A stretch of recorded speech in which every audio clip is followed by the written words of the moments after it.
The 150 years celebration of Canada creates and sets a milestone for the Indigenous rights movement.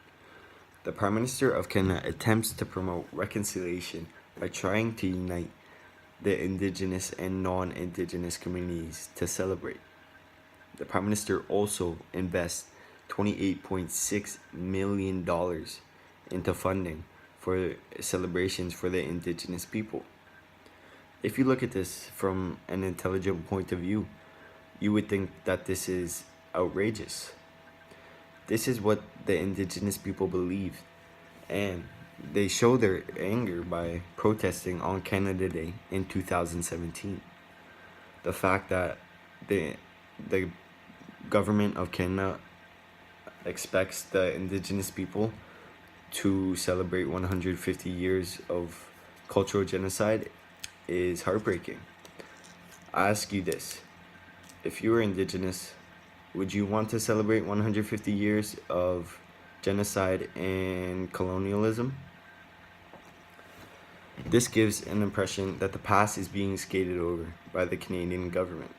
Another reason for why the Indigenous people are so conflicted by this subject is that being influenced to be united with the non-Indigenous communities is an insult. They believe that this is not nearly enough, as they need proof that the non-Indigenous people of Canada want forgiveness. They need to prove this in their actions and give the Indigenous people what is owed to them. The Indigenous people are also scaring the Canadian government as they show that they will not be taken lightly, and it will not be possible for them to disregard the past. This has been a long mountain for the Indigenous people to climb, and they show that they will not stop climbing until they reach the top.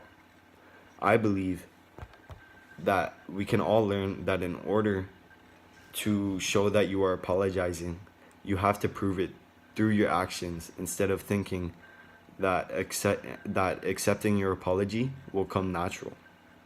We can also learn that the Indigenous people will not disregard the cultural abuse, the spiritual abuse, and the physical abuse that they had to go through.